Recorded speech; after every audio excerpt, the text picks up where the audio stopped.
Ugh. So my phone died. My phone is my extension to creating these video blogs.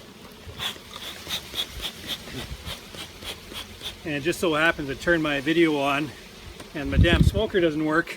At any rate, I'm using my wife's phone right now. I just kind of feel lost without my phone because it's always on me. It's like an extension of myself. So I gotta go get another one. But until then, I'm using Sandy's phone. She's not too thrilled about that. But, you know, what can you do? We are done the split. Well, not quite. This is the last time to split. This just happens to be a small little offshoot of a yard in the corner of a farmer's field. He's got apple trees. He wanted some bees to pollinate his apples. So I brought 10 hives in here for him. I kind of forgot about them. I wandered in here to put boxes in some of these hives, and I just realized, oh shit, there's 3 or 4 hives to split down. So I'm just splitting down the last hive right now. Just taking, you know, a brood frame from it, making up another nuke. So we're done queen rearing. That's it. We are done. Well, actually, we're not done. I had Carrie do another round graft yesterday, just for an emergency in case some of these nukes don't mate very well. I'm kind of getting a little bit worried. These last few weeks have been terrible mating weather. It's so windy, and I can't see how this queen can possibly get out there and properly mate in all this wind. So I'm not sure what to think of this. So I had Carrie go and do another graft yesterday just to maybe tidy up some failures that we might have come down the pipeline here. So I'm splitting these last few hives here the old-fashioned way, and kind of Polish things. It's nice when you can find her right away. Makes this job so much easier.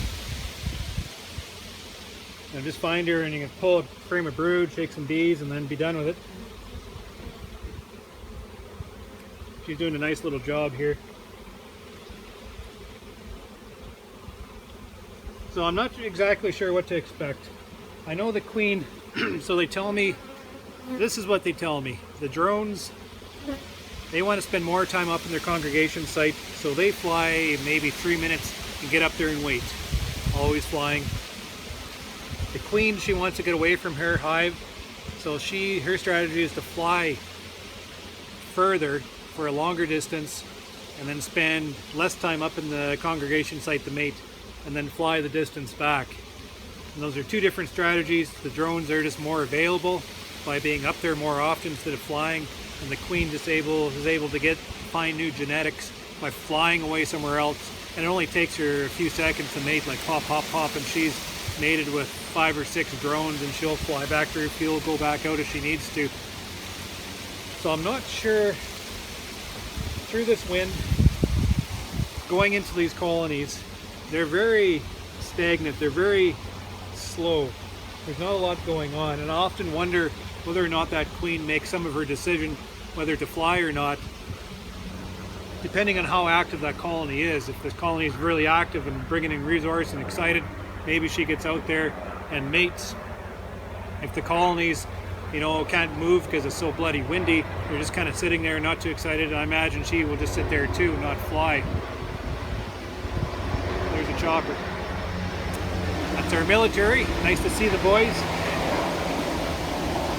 Anyway, if she can't fly and she's running out of time, I often wonder if she would just go straight up to the closest congregation site and mate, pop, pop, pop, pop, and get her business done, get back down and start laying.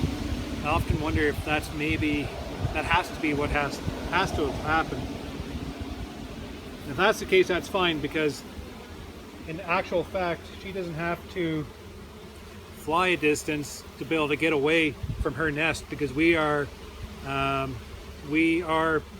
pulling those eggs and we are creating those queens in no relation to the hives within that mating yard she's at. So if that hive is in that mating yard and I have that bee yard just off to the side, it won't make any difference for genetic wise, for diversity wise. If she mates with that hive in that yard, close yard, or if she flies a further distance to another yard, which is basically the same thing anyways. So in the natural world it'd make a difference, but for our case, for argument's sake, she'd just be as far ahead if she went straight up and mated with that closest congregation site. And all my mating yards are fairly calm, so she'd be able to fly within the mating yard and get up and mate within that local area, but there's no way in hell she's going to be flying through these 50, 60 click winds we've been having for the last 2 weeks. It's just absolutely insane. There, so I was able to take the edge off this colony. This will be the last nuke that I make up. Grab some foam.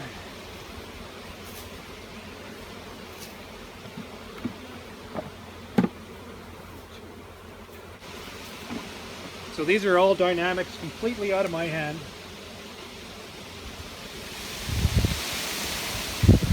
We are completely out of control of what's going to go on here.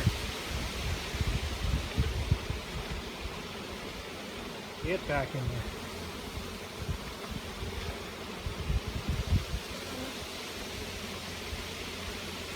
We just kind of have to let nature take its course. And that's the most frustrating thing about this business, especially for me, because I like to control things. I'm very controlling. You know, you manage, you manipulate. You get everything working like clockwork. You know, I focus on the integrity of these colonies, and I'm promoting the absolute brilliance, pushing the boundaries, and making these, not making, but, you know, guiding these bees to promote absolutely every ounce of excellence within their achievements. And then we go and we make a bunch of queens, and we completely leave it up for nature, completely leave it up for chance. So it's kind of hard to adjust.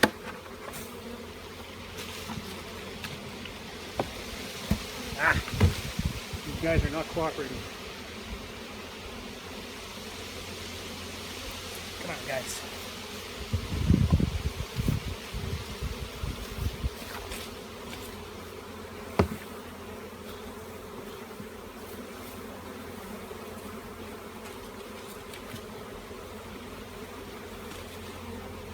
So I better go set these guys out in the mating yard right now, because they're not really appreciating what I'm doing here.